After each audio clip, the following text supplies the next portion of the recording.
네, 오늘 본문의 말씀에 의지해서 하나님 없는 삶이란 제목으로 말씀을 나누고자 합니다.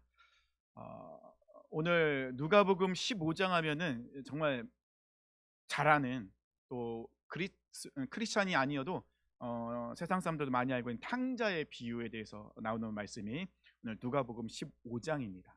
탕자는 아버지를 떠난 그런 사람을 이제 탕자라고 하죠. 그런데 누가복음 15장 예수님께서 말씀하실 때 이 말씀 예수님 말씀을 듣는 청중은 두 부류예요. 첫 번째는 그 당시 하나님께 선택받지 못한 사람이라 낙인 찍힌 세리와 죄인들입니다. 이 죄인들 하면은 이 원어적으로 보면요, 범법자들 또는 율법과 규례를 지키지 않은 자들이라는 뜻이 그 안에 담겨져 있다는 것입니다.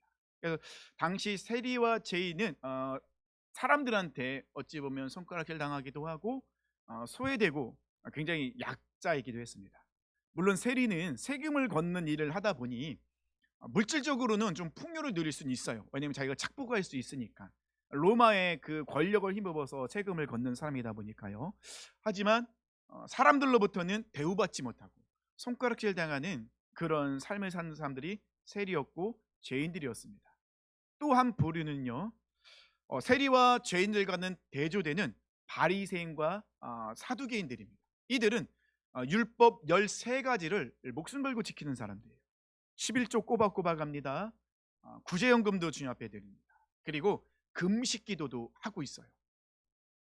스스로가 우리는 하나님께 선택받은 사람이라는 생각을 갖고 있고, 그리고 우린 그 사람들은 지도층이었다는 것입니다. 그래서 세리들이 그 바리새인들이 기도할 때 저 죄인들처럼 되지 않아서 감사합니다라고 하나님께 기도할 정도로 그는 그런 하나님께 선택받았다는 자부심, 이런 건 굉장히 꽉 차 있는 사람들이었다는 것입니다. 그래서 이 바리새인과 사두개인들은요, 세리와 죄인들과 말도 섞지 않고 한 자리에 있는 것조차도 꺼려 했어요. 자기들이 불결해진다, 이런 생각을 갖고 있었던 사람들이 이 바리새인과 사두개인들입니다. 그런데 예수님은 이 세리와 죄인들과 함께 식사를 하고 있습니다. 오늘 본문을 읽지 않았지만 15장 2절에 보면요, 바리새인과 서기관들이 수군거려 이르되 이 사람이 죄인을 영접하고 음식을 같이 먹는다 하더라. 여기서 영접하고 해서, 영접하다는 것은 예수님께 당시 소외되고 약자였던, 하나님의 자녀에서 탈락했다고 인식받고 있던 이 세리와 죄인들을 초대해서 함께 식사를 하고 있는 거예요. 그러니까 예수님이 그들을 초대했는데 우연히 그들을 만나서 초대한 것이 아니라 예수님께서 의지적으로, 의도적으로 그들을 부르신 거예요. 그리고 그들을 부르고 그들과 함께 있으면서 식사를 하고 있다는 거죠. 이런 모습을 볼 때 이 바리사인과 서기관들은 이해가 되지 않죠. 왜냐하면 세리와 죄인들과 같이 한 자리에 있는 거, 밥을 먹는다는 것은 율법을 어기는 거고요. 하나님의 나라를 선포하는 저 예수라는 사람이, 아니, 하나님의 나라는 거룩하고 깨끗하고 선택받은 사람들만 갈 수 있는, 우리 같이 이 바리새인과 서기관 같이 그런 사람들만 갈 수 있는 곳이 하나님의 나라인데, 하나님의 나라를 선포하는 저 예수라는 사람이 세리와 죄인들과 함께 식사를 하고 있잖아요. 율법을 어기고 있잖아요. 율법을 지키고 있지 않잖아요. 그리고 예수님은 그들에게 계속 천국 복음을 말씀하고 있어요. 너희들도 천국에 갈 수 있다. 도저히 이해가 안 되는, 용납이 되지 않는 거예요. 어떻게 저들이 죄인이 어떻게 천국을 갈 수 있냐. 근데 예수님 계속해서 이 세리와 죄인들과 만나고 교제하고 그들에게 천국 복음을 전하면서 하나님 나라를 전하면서 너희도 하나님의 자녀가 될 수 있다라고 계속해서 말씀을 전하고 있거든요. 그러니 이 바리새인과 서기관들에게는 예수님은 사라져야 될 존재, 빨리 제거해야 될 대상이었다는 거죠. 그래서 지금 예수님이 세리와 죄인들과 함께 밥을 먹고 있으니, 함께 있으니, 이 바리새인과 서기관들은 예수님의 제자들과 같이 있는, 함께 있는 사람들에게 압박을 가하고 있는 거예요. 예수와 너희들은 같이 있으면 안 된다. 저 율법을 어기고 있는 예수, 죄인과 세리와 같이 밥을 먹고 있는 그 예수를 쫓아내야 된다라는 은근히 압박을 가하고 있는 거예요. 그런 상황 속에서 예수님께서는 잃어버린 것에 대해서 찾으시는 그 하나님의 마음에 대해서 세 가지로 비유로 말씀하시죠. 1절과 7절은 잃은 양의 비유. 그러니까 잃어버린 한 마리 때문에 99마리의 양을 내버려 두고 잃어버린 한 마리의 양을 찾아 나가는 목자.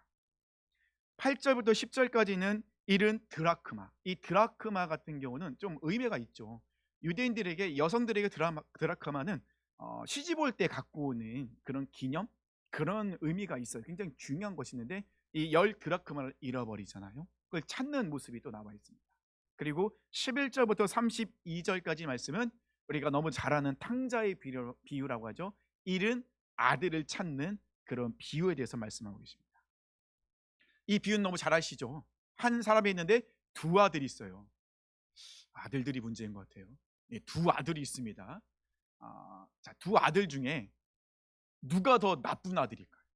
첫째 아들, 둘째 아들. 우리는 보통 탕자에 비유하면 둘째 아들의 초점을 맞춰서 이야기를 많이 합니다.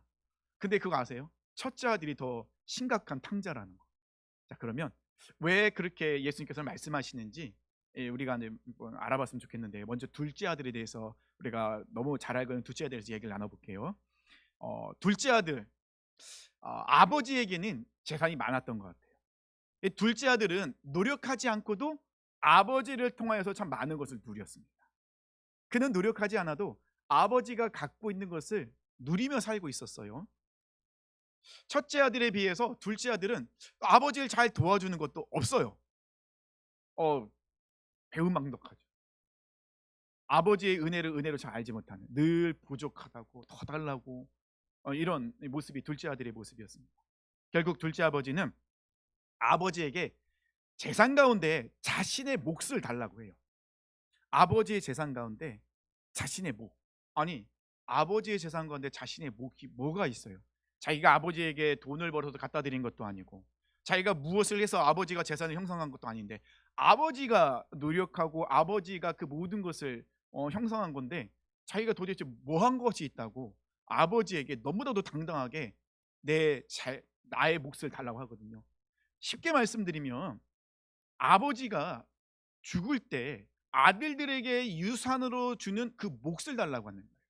당시에는 장자는 2배의 몫을 가져갔습니다. 3분의 2 정도는 장자가 가져가고 나머지는 이제 나머지 자녀들이 가져가게 되는 건데요. 이 둘째 아들은 지금 뭐라고 이야기한 겁니까? 아버지가 죽으시면은 나에게 물려줄 그 유산, 그것을 달라고 하는 거예요. 바꿔 말하면 둘째 아들은 지금 아버지를 어떻게 취급하고 있는 거예요? 아버지는 죽은 거와 마찬가지입니다 라고 좀 노골적으로 이야기하면, 물론 그렇게 생각 안 했을지도 모르지만 이 둘째 아들의 행동, 말을 볼 때는 충분히 그런 의도를 갖고 얘기했다는 것이죠. 아버지가 돌아가시지도 않았는데 유산을 자기한테 달라고 하는 거니, 그럼 아버지를 죽은 아버지처럼 취급하고 있다는 것이죠. 굉장히 심각한 문제잖아요. 자, 그러면 왜 둘째 아들은 아버지에게 이런 것을 요구했을까라고 우리가 생각해 볼 수 있겠죠. 표면적으로 보이는 것은 지금 이 둘째 아들은 아버지에게 무엇을 달라는 거면 돈을 달라고 하는 겁니다. 이게 표면적으로 우리가 볼 수 있는 건데, 근데 이 돈을 달라고 하지만 또 내면 깊은 곳으로 가면요, 이 둘째 아들은 아버지가 없는, 아버지의 그늘에서 영향력에서 벗어난, 아버지가 없는 삶을 살고 싶다는 거예요. 그 말은 뭐죠? 내가 주인이 되어서 자유를 만끽하고 싶다는 거예요. 지금 아버지 그늘 안에, 아버지 영역 안에 있을 때는 돈도 마음대로 쓰지 못해요. 왜냐하면 그 돈은 누구의 것이기 때문에요? 아버지의 것이니까. 아버지의 모든 것이 아버지의 것이기 때문에 이 둘째 아들은 돈을 쓰고 싶어도 잘 쓰지 못해요. 자기가 하고 싶은 도 잘 하지 못해요. 아버지가 허락이 없으면 하지 못하니까요. 자기의 몫을 달라는 건 뭐죠?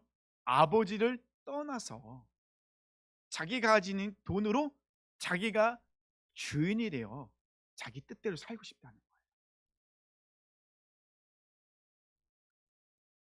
근데 우리가 생각할 것은, 아버지가 아들에게 이 유산을 물려주는 거 당연한 거 아니거든요.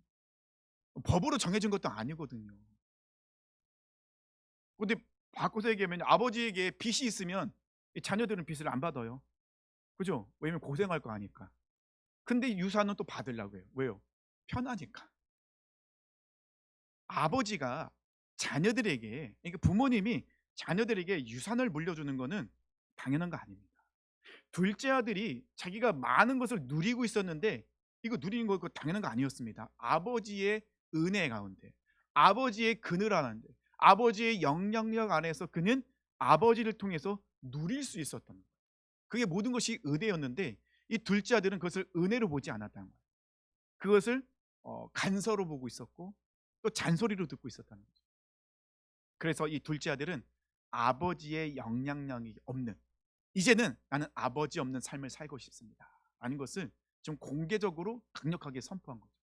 결국 이 아버지는 아들들에게 재산을 물려줍니다.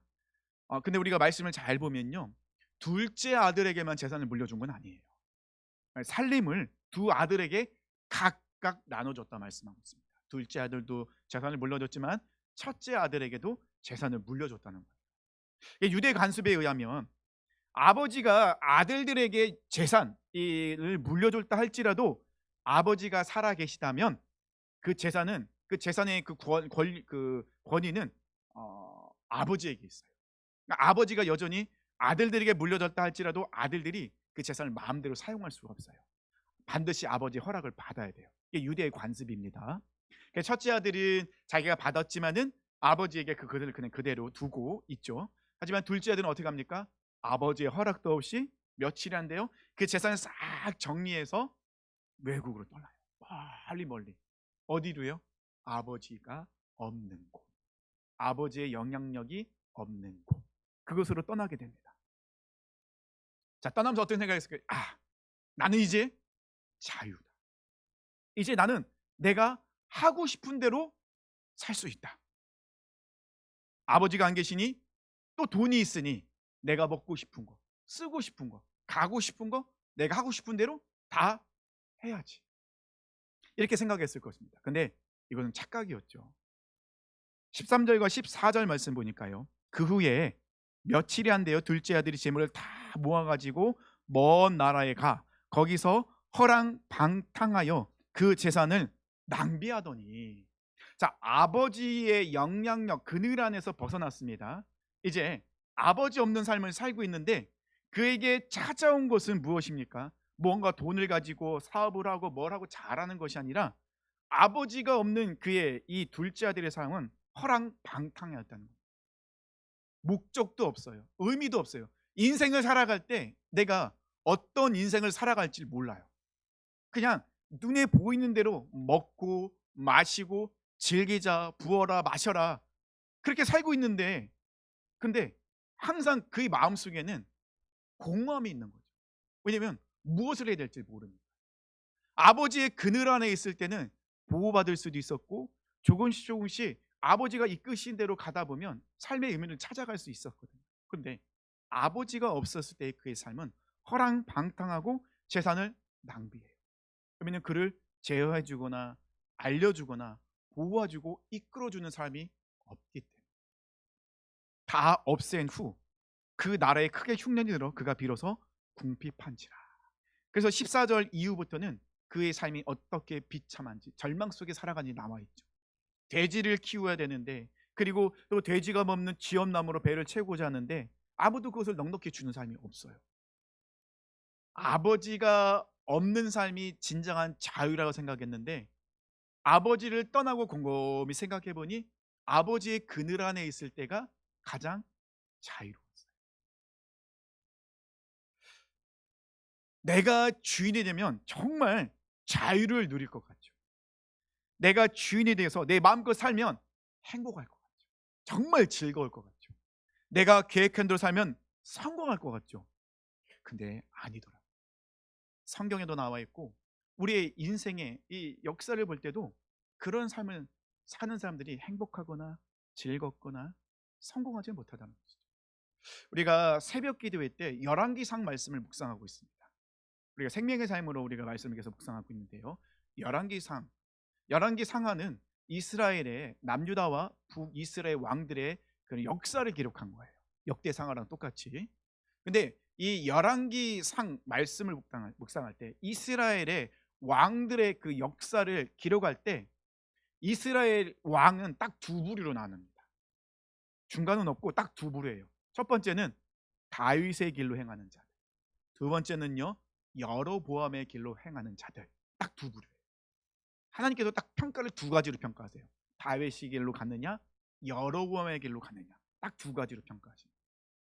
다윗의 길은 어떤 길입니까? 다윗은 항상 그의 모든 삶은 하나님 중심이었어요. 무엇이든지 하나님 중심이었습니다. 물론 다윗도 바세바 사건을 통해서 죄를 지었죠. 엄청난 죄를 지었죠. 간음죄 지었죠. 거짓말했죠. 그 다음에 살인죄까지 지었죠. 한꺼번에 너무나도 끔찍한 죄를 짓게 됩니다. 근데 그 죄를 짓고도 몰라요. 하지만 하나님께서 나단 선지자를 통해서 이 다윗을 책망하십니다. 이때 다윗이 무엇을 선택합니까? 바로 하나님께 엎드려요. 그리고 눈물로 침상을 적실 정도로 회개 기도합니다. 하나님, 제가 잠깐 방심했습니다. 저희 인생 가운데, 짧은 그 인생 가운데 하나님 없는 것을 선택했습니다. 그러다 보니 제가 이렇게 또 죄를 짓게 됩니다. 하나님 용서하옵소서. 근데 다윗은요, 하나님께서 그 죄에 대해서 징계를 내리실 때 불평과 불만 갖지 않아요. 받아들입니다. 그리고 인구조사한 후에 하나님께서 다윗을 징계하실 때 다윗이 뭐라고 이야기합니까? 세 가지를 이야기할 때 나는 차라리 하나님의 손에 붙잡혀서 징계를 받겠습니다. 사람들을 통해서 징계받지 않고 차라리 하나님의 손을 통해서 징계를 받겠습니다. 그러니까 다윗이 계속 고백하는 건 뭐죠? 다윗이 성공하든 실패하든, 전쟁에서 승리하든 패배를 하든, 죄를 짓던, 항상 다윗은 누구 중심이에요? 하나님 중심. 모든 것이 하나님 중심이에요. 그것이 다윗의 길이에요. 반면에 여로보암의 길은 어떤 길이죠? 여로보암은 자기 중심의 삶을 살았습니다. 하나님께서 그를 열 지파 북이스라엘의 왕으로 삼으셨어요. 세우셨습니다. 그런데 그는 하나님 없는 성공, 하나님 없는 삶을 꿈꾸고 있었어요. 정말 무서운 것이 무엇인지 아십니까? 하나님 없는 성공이 무서워. 하나님 없이 일을 하는데 일이 잘 돼요. 하나님 없이 무엇인가를 하는데, 사업을 하는데 돈이 너무 잘 벌려요. 이거 복 아닙니다. 하나님 빠진 성공은요, 좀 노골적으로 말씀드리면 저주예요. 절대 복이 아니라는 거예요. 차라리 하나님 없이 무엇인가를 계획하고 하나님 없이 무엇인가를 했을 때 실패하는 게 복이에요. 하나님 없는 여로보암의 삶. 여로보암은 하나님 없이 그는 왕으로서 왕권을 견고히 다지면서 북이스라엘을 다 이끌어가고 있었어요. 근데 도리어 하나님 없는 그의 인생은 무의미한 인생이었으며 크론스의 시간이었으며 하나님께 심판을 받을 뿐이었다는 것입니다. 둘째 아들은요, 아버지 없는 삶을 통하여 망하게 돼요. 근데 망한 것이 은혜예요. 아니, 어떻게 망한 것이 은혜입니까? 잘 되는 것이 은혜죠, 이렇게 생각할 수 있겠지만 망하는 것이 은혜예요. 왜냐하면 이 둘째 아들이 아버지 없는 인생을 살면서 쫄딱 망하잖아요. 완전히 인생의 밑바닥까지 떨어지잖아요. 절망 가운데 빠집니다. 그때 이 아들에게 떠오르는 분이 있었어요. 누가 떠오릅니까? 아버지가. 실패하고 망하고 절망 가운데 그가 떠오르는 분은 아버지였어요. 아버지 없는 인생은 절망뿐이구나. 아버지 없는 삶은 고통뿐이구나. 공허뿐이구나. 아무것도 아니구나. 아버지 집에 있는 사람들은 그들은 늘 자유와 풍족함이 있었는데 차라리 그러면 아버지께로 돌아가자. 아들이라 이야기할 수 있는, 차라리 내가 아버지의 종이 되어 아버지 집에 거하자. 그때서 깨닫게 되었죠. 망하는 것이 무조건 나쁜 건 아니에요. 그것을 통하여 하나님을 경험할 수 있고 하나님을 바라볼 수 있고 하나님께로 돌아갈 수 있는 것이라면 그것이 또 복이에요. 아들은 돌아갑니다. 놀랍게도 아버지는 기다리고 계셨어요. 아들은 아버지를 버리고 도망갔지만, 떠났지만 아버지는 한 번도 아들을 잊은 적이 없어요. 여전히 그를 사랑하고 그에게 은혜를 베풀고 있어요. 아들이 가자 아버지는 그를 안아주고 좋은 옷을 갈아입히고 손에 가락지를 끼우고 발에 신을 신깁니다. 아들로서 지혜를 회복시켜 준 거죠. 잔치가 벌어집니다. 여기까지는 해피엔딩입니다. 근데 말씀이 여기서 끝나지 않죠. 누가 기다리고 있습니까? 첫째 아들이 기다리고 있어요. 첫째 아들이 더 심각한 탕자인데요. 첫째 아들이 기다리고 있습니다. 첫째 아들은요, 솔직히 탕자 이 말씀 비유한 말씀을 준비하면서 저는 첫째 아들이 더 마음이 와닿았어요. 공감이 많이 됐어요. 둘째 아들 같은 경우는 얄밉잖아요. 자기가 하고 싶은 대로 아버지를 그렇게 무시하고 죽은 사람 취급하고 떠나버렸잖아요. 자기가 하고 싶은 대로. 근데 첫째 아들은요, 하나님을 떠나지 않고. 근데 아버지는 여전히 둘째 아들을 사랑하고 기다리고 계세요. 이게 이해가 되지 않는 거예요. 화도 나는 거예요. 아니 도대체 나는 아버지를 떠나지 않고 아버지 옆에 계속 있는데 나는 도대체 뭐지? 왜 아버지는 나에게 관심도 없고 왜 떠난 둘째 아들에게만 관심이 있지? 그것도 그렇게 못되게 떠난 놈을. 근데 결국 첫째 아들이 이 분노가 폭발하게 되죠. 오늘 본문 25절에 보니까요. 맏아들은 밭에 있다가 돌아와 집에 가까이 왔을 때 풍악과 춤추는 소리를 듣고, 지금 맏아들이 지금 뭘 하고 있어요? 열심히 밭에 가서 일을 하고 있잖아요. 근데 그거 아세요? 이 첫째 아들이 밭에서 일한 걸 누구를 위해서 일한 것일까요? 우리는 그냥 아무 생각 없이 읽으면 아버지를 위해서 일했다고 생각하죠. 초반에 말씀드렸죠. 아버지는 재산을 누구에게도 줬다고요? 첫째 아들에게도 물려줬어요. 그럼 밭은 누구 거예요? 첫째 아들이에요. 아버지를 위한 게 아니에요. 근데 우리는 그거를 아버지를 위하고 있다고 생각하고 있었거든요. 그러다 보니 첫째 아들에 대한 그 마음이 어느 정도 우리가 오해할 수 있는 거예요. 첫째 아들이 왔는데 나는 밭에서 열심히 일했는데 갑자기 이 집에 잔치가 벌어지네요. 그리고 막 풍악 소리 들리고 살찜소리 잡아도 막 그런, 이거 도대체 무슨 일이지 하고 알아봤더니 이 동생이 들어왔는데, 이 동생이 들어온 것 때문에 아버지가 잔치를 벌인 거예요. 첫째 아들이 화가 났죠. 28절과 30절. 그가 노하여 들어가고자 하지 아니하거늘 아버지가 나와서 권한대. 아버지가 대답하여 이르되 내가 여러 해 아버지를 섬겨 명을 어김이 없거늘. 속지 마세요. 여러 해 동안 아버지를 섬겨, 이게 함정이에요. 내게는 염소 새끼라도 주어 나와 내 벗으로 즐겁게 하신 날이 없더니 아버지의 살림을 창녀들과 함께 삼켜 버린 이 아들이 돌아오매 이를 위하여 살찐 송아지를 잡으셨나이까. 자, 첫째 아들이 이야기한 거 우리가 그냥 생각하면 첫째 아들이 이야기한 거 이해가 돼요. 저도 공감이 돼요. 저 같아도 둘째 아들 용납 못해요. 이해가 안 되죠. 아니 당연한 거 아니에요? 나는 아버지 옆에 계속 있었고 둘째 아들은 아버지를 죽은 사람 취급하고 멀리 떠나서 허황방탕해서 다 재산 탕정하고 돌아왔는데, 아니 어떻게 그 둘째 아들에서 잔치를 벌입니까? 첫째 아들 맞는 말 같아요. 그렇죠? 근데 이 첫째 아들의 말이 굉장히 위험해요. 우리가 정말 자주 하는 실수가 이 첫째 아들 말 속에 들어가 있어요. 제가 말씀드렸죠. 밭은 누구를 위해서 일한 것이라고요? 자기 자신이에요. 아버지를 위한 게 아니에요. 여러의 아버지를 섬겨. 자기가 아버지를 섬겼다고 이야기는 하지만 결국은 아버지를 위한 게 아니었어요. 첫째 아들은 항상 누굴 위해 일을 하고 있는 겁니까? 자기 자신이에요. 근데 이거를 포장하고 누굴 위해서 하고 있다고 하지? 아버지를 위해서 하고 있다. 첫째 아들은 이야기하죠.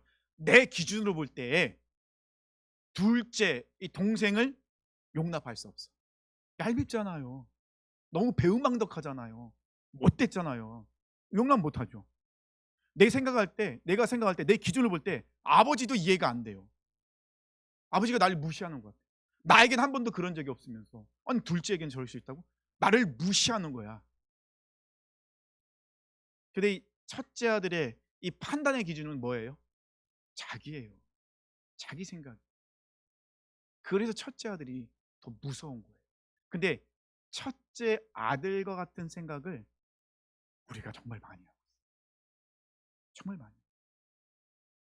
예수님께서는 지금 두 부류의 삶에게 이야기하고 있죠. 둘째 아들은 어떤 사람이죠? 세리와 죄인. 차라리 그들은 괜찮아요. 자기들이 죄를 지은 것을 인정해요. 자기가 죄인인 걸 알고 있어요. 첫째 아들, 지금 세리와 죄인들이 예수님과 함께 밥을 먹고 그들 또한 회개함으로 하나님께 돌아감으로 하나님 나라 들어갈 수 있고 하나님의 자녀가 될 수 있다고 선포되는 것에 대해서 이 바리새인들은, 종교 지도자들은 용납하지 못해요. 내가 선택받은 사람입니다. 나는 하나님을 위해서 살아가고 있는 사람들입니다. 자, 여기서 질문하겠습니다. 예수님을 비난하고 있던 종교 지도자들은 정말 하나님을 사랑하는 사람들이었을까요?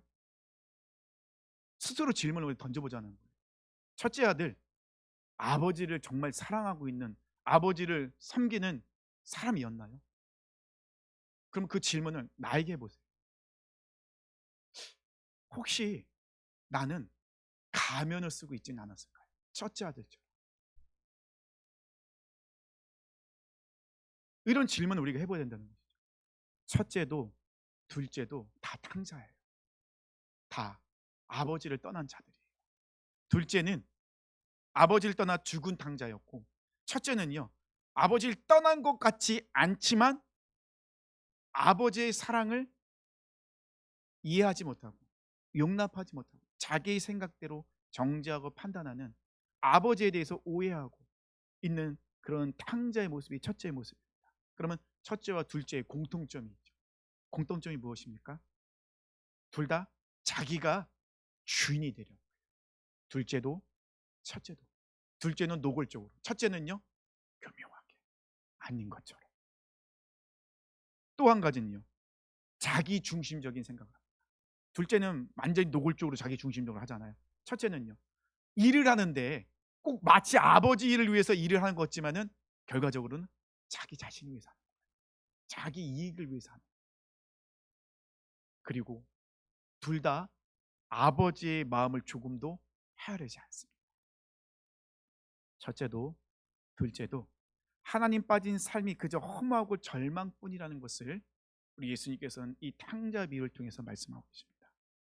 그럼에도 아버지는 둘째를 위해 기다리고 계셨죠. 찾아가셨습니다. 첫째를 위해서도 기다리고 찾아가셨습니다. 그러니까 하나님 아버지는 계속해서 그냥 기다리고 계세요. 아담과 하와가 죄를 짓고 하나님을 떠난 이후로 하나님께서는 지금까지 그 긴 시간을 기다리고 계세요. 지금도 기다리고 계시잖아요.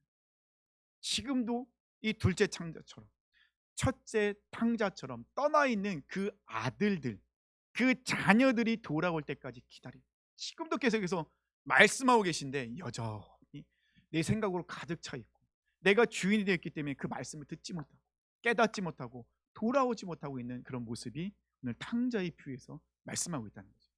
자, 말씀을 제가 정리하겠습니다. 맺겠습니다. 지금 이 비유는 누가 말씀하고 계신 겁니까? 예수님이잖아요. 예수님은 어떤 분이시죠? 예수님은 하나님의 아들이세요. 그래서 이 말씀을 통해서 마치 첫째 형이 이 둘째와 막내가 아버지의 마음도 모르고 그 아버지를 떠나 있고, 또 아버지에 대해 불평과 불만과 오해를 가지고 아버지에 대해서 전혀 나아가지 못하는 그 모습을 보면서 첫째 형이 이 둘째와 셋째에게 찾아가서, 얘들아, 아버지의 마음이 뭔 줄 아니? 아버지는 너희가 떠난 후 지금까지 한 번도 너희 마음을, 그 마음을 놓은 적이 없으셔.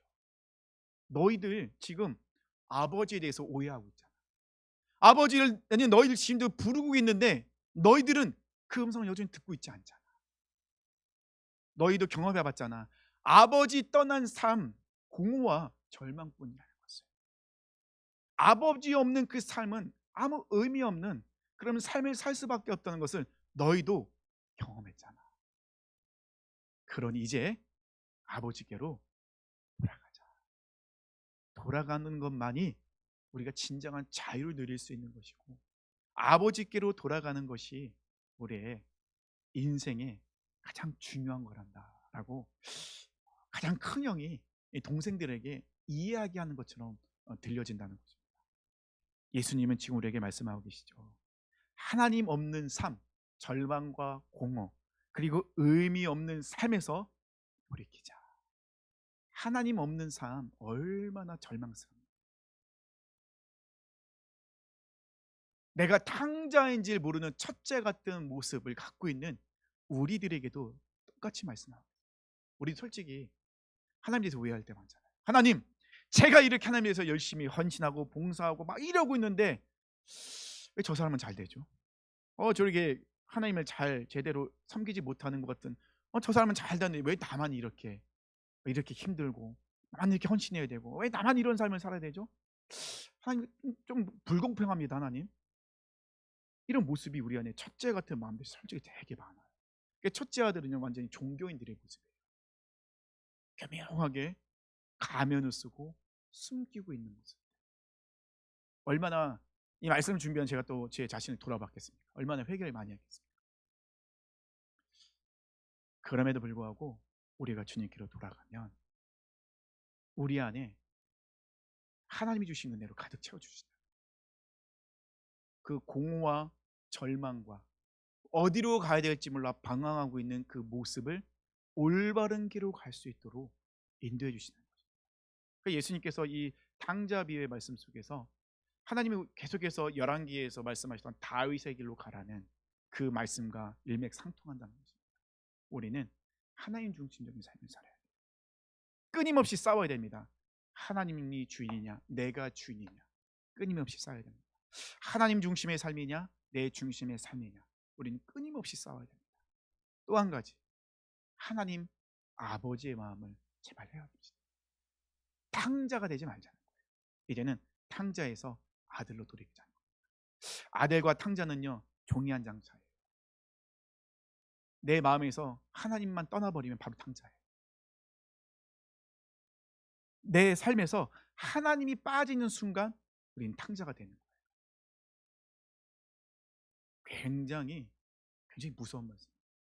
사랑하는 모든 성도님들, 둘째, 특히 첫째 탕자가 아니라 예수님, 하나님의 아들이신 예수님께서 우리에게 말씀하셨던 그 음성을 듣고 하나님께로 돌아가시길 원합니다. 하나님이 기뻐하시는, 하나님이 중심인 그런 다윗의 길, 하나님이 기뻐하시는 승리의 삶을 사시길 축원합니다. 같이 일어나셔서